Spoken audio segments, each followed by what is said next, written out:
It took us a week until we were able to record this episode. There goes Davis! Oh my God! Davis is going running all the way back! Auburn's going to win the football game! Hello and welcome to this episode of War Eagle Weekly. How we doing tonight, Josh? We doing pretty good, man. How you doing? I am doing a lot better than I was last week. Last week we intended to record it, but we figured with the bye week, maybe we should just let this rest. And to be perfectly honest, I'm kind of glad we did because at this point, what could we say that others haven't? That's true. Auburn loses to Texas A&M in what felt like the longest game of defense I have ever seen in my entire life.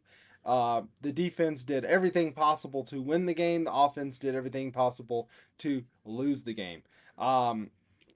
Josh, this was one of those things where the offense was abysmal. Like I said, everybody and anybody has talked about this game. -1 yards in the fourth quarter.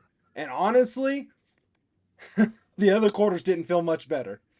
You had the entire first quarter went by without handing the ball to a running back. You had you went 0 for 13 or 0 for 12 on third downs, but that's really not the big issue. The biggest issue is the fact that it was 11.8 yards was the average to go on third down. Okay, that tells me that Jackson Arnold could have got back there, lined up underneath the center, and taken a knee for the first 2 downs, and we pretty much would have been in the same position. I Yeah, mean, you're not far off. You're not far off. I mean, this game, our defense put us in the perfect position to win the damn game, yeah, and our offense just couldn't do anything with what our defense was giving us, and it's very reminiscent of a couple of years ago in terms of our defense killing it and our offense just killing us. And that fourth quarter was one of the worst quarters of football I've ever seen, yeah. offensively, anyways. And I it's mean, just honestly, raising a whole bunch of questions on who is to blame on this team, and I'm really confused as to who to put most of the blame on. yeah. And honestly, Xavier Atkins and, like you said, the defense put us in the perfect position to win this game, and they did everything they could. They literally ran the ball to the 1 yard line, and then thankfully Jackson was able to get a positive yard there. The rest of the quarter was not as kind. This just it just man, it's one of those things that as an Auburn fan, and I know I'm gonna get killed in the comments here because there's gonna be other fans that watch this, and there's gonna be even some Auburn fans that think I'm whining as well. But I am so sick and tired of this. I just want to have a good team again. I mean, 2017 was the last time that we had a championship quality team, albeit we did not win the championship, but we beat Alabama and Georgia back to back weeks. Both of them were the number one team at the time. 2019 was pretty good, but you had that stellar defense with a freshman Bo Nix and freaking Joe Burrow and LSU over there freaking tearing things up. But That game was rigged. since then, it has been 6 long years. This has felt like the longest 6 years of my life when it comes to football. And why can't we have nice things? Why can't we have an offense that looks like it belongs in modern football? I think it's because we can't get away from head coaches that are stuck in the past and continue to just do the same damn thing, expecting different damn results. And you know, that was the definition Albert Einstein gave for insanity. I mean, if we can't get away from these head coaches that are just so headstrong and dead set on running the offense that they want to instead of what the game is telling them to run, then we're always going to be in that Vanderbilt doghouse where we're just never going to be better until we change something up like they have in the past couple of years. I mean, something has got to change. Something's got to give. Hugh Freeze has got to make some changes, and it's got to happen fast. I mean, honestly, it is one of those things to where I'm scratching my head. I am of the belief of everybody else. There are people that have said it this last week. Maybe Peyton Thorne wasn't the problem. It's starting to feel that way, right? Uh, oh, sorry, excuse me. I don't believe that for a second. I do believe Peyton Thorne was 60% of the problem at the very least. Percy Lewis had a lot of percentage to take up there, and Mhm. Hugh Freeze was definitely part of it as well. Okay. But no one could ever convince me Peyton Thorne was not part of the problem. Okay. Well, let's go to this year then. Who is to blame for this loss and for the way that this offense has been? Is it the coaches? Is it the offensive line? Is it the QB? Or is it play calling? I mean, what is it? Because at this point, it is. I really think it's all of it. The I offensive line yeah. looked terrible in that game, where our most expensive player is jumping off sides and can't stay on side. But at the same time, you have people like Zach Blackerby that point out, if you know what's coming every down, the defensive line is going to have an advantage there. They're just going to pin their ears back and they're going to go after the quarterback, and that's what it's been. And so Yep. I can't blame him for jumping off sides because he's trying to get a head start to buy Jackson Arnold an extra second, who continues to hold on to the ball. So you have coaches that are not putting any of the players in position, and then you have players that are screwing it up. It's just compounding issues on top of each other. Sorry, go ahead. You say No, something. you're good, man. I definitely do. I think everyone shares a portion of the burden in terms of what this team is failing at. I honestly don't really give any fault to the defense whatsoever. I think the Oh, defense has been doing yeah. everything they possibly can. The defense can only do so friggin' much. But I mean, this off week, Hugh Freeze even admitted that Xavier Chaplin has not been able to hear anything, and that's been a big problem of why he is committing all these false starts back to back penalties. Um, Jackson Arnold has been terrible in pocket presence and Yeah. pocket sense. It's been so bad, and the play calling is just it's mind numbing. I don't understand what the like your running backs had less carries than your quarterback did against Texas A&M, like combined. Texas Like that, that's A&M. that's Everyone friggin' is running on Texas A&M. it is stupid. Like who like what the hell are you doing? Like it's just I understand we have receivers that broke the bank. I really, really do. But would you rather keep your super expensive players happy or win football games? In my eyes, I'd rather win football games. That's just my opinion. Yeah. I mean, winning football games makes everything else so much better. And the thing is everything else can come as time goes on, as far as the passing game and the advancement of the offense. If you're winning games, it feels so much better. You and I texted each other after this game, and I said for the first time that I thought that maybe we need to look at more at Hugh Freeze, because you and I have been, for the most part, pretty confident in his ability to lead this team, and we have been very supportive of him. There have been times where we have criticized him, but all in all, we thought that he was the right person for the job. You and I both agreed after this game, maybe he does need to be replaced at this point, because his Um, offense his offense looks like a high school offense. He is Gus Malzahn with less verticals, and he doesn't run the ball. It just doesn't make any sense. His wide receivers run comeback routes. They don't know what a cross or a slant or a dig or even a freaking post is. It feels like, but it's because of the play calling. I just I am all over the place after this game, thinking that there's so many people to blame. Jake Thornton also, the live mic of him threatening Xavier is what's the left tackle's name again? Jeez, I'm Xavier Chaplin. Xavier Chaplin threatening him that if he jumps offside, they're pulling him. And then what does Xavier Chaplin do? He jumps offside, and Jake Thornton sits there on the sideline with a thumb up his ass, deciding not to actually pull the trigger. Not a single Auburn fan would have been upset with him for following through with his threat at that point. I, I agree. I have changed my tune on the whole Hugh Freeze thing for the most part since we last talked about it. okay, I'm tired of going through head coaches. I really am. I want us to I be agree. able to sit down and sit behind a head coach. I do think Hugh Freeze has got some really, really good program building qualities. Yes. I think the thing that is really hindering him is the coordinators he has behind him. Jake Thornton, worst offensive line coach in the game. Hands friggin' down.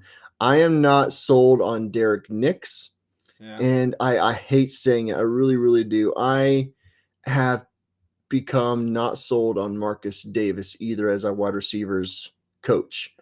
I Mm, don't, he's a very good recruiter. I don't think he is putting these receivers in the best possible position for them to do the most possible damage on the field. I have he is lost confidence probably in the his ability to coach the lowest. receivers. He's probably the lowest position coach on the offensive side that I would place blame on. I really don't have a problem with the receivers personally, but or their These development, and receivers so are I not think. getting open.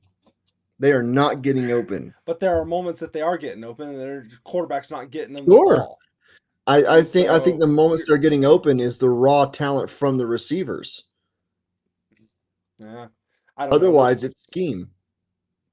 We're gonna have to agree to disagree on that. I don't have a problem with Marcus Davis and his coaching right now. Wide receivers getting open is the least of our problems right now because receivers are gonna get covered up at some point. It's just you're not gonna always have 3 yards between you and the defender, especially in the SEC, one step away from the NFL. It's just not gonna happen. You gotta have a Well, I mean, quarterback that when can your make head that coach throw. is when your head coach is clearly wanting to pass to set up the Yeah, run, you need receivers that can get open. yeah. So it's clearly a bigger issue than you might think it is. Okay. All right. Well, that's fair. That's fair. Um, so we could go on and on about the offense and who to blame and everything because it just was an abysmal game, and it was 2 games back to back that were abysmal.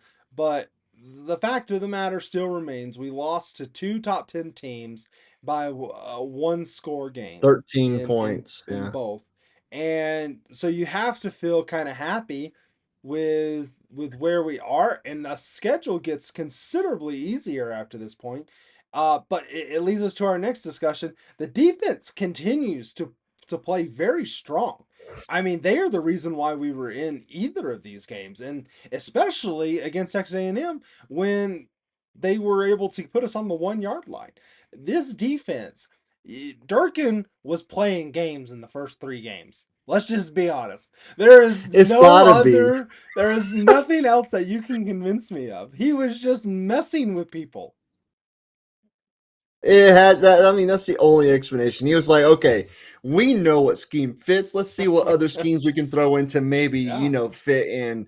And nothing friggin' worked. And then he's like, screw it. We're going back to what we know is going to work. And it's been working. yeah. It And has and been working. and then on top of that, you have a player that Durkin finds and he champions because he came out and said, "Hey, I want this guy." In Xavier Atkins, who you were reading off some stats before we started recording. Xavier Atkins being the first player. Do you have that pulled up still? I might. Here, I'll, let me, I'll let have you. me. I'll have you keep looking it up. But he has just been a transcendent player along that linebacker group, and he is still very young. And so you gotta admire what he has been able to do. He is doing what Demarcus Riddick was supposed to do in every Auburn fan's mind. Demarcus Riddick is still having an okay year. I still think that there's room to grow there, but Xavier Oh, yeah. Atkins is killing it.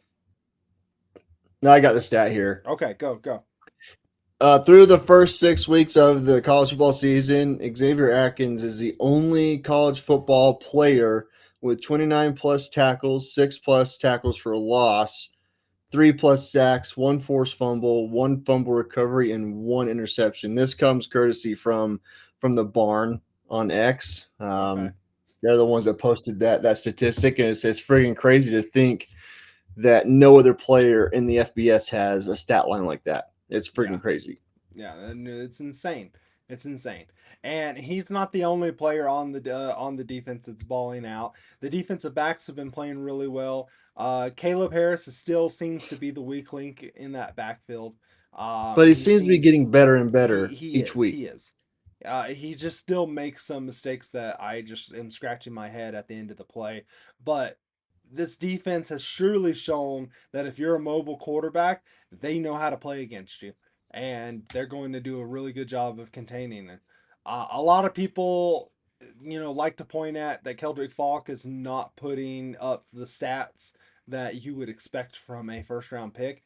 But at the same time, you look at what Xavier Atkins is able to do. You look at what every other defensive lineman is able to do. Kieron Crawford is having an amazing year because of Keldrick Falk taking up so much attention of the offensive line.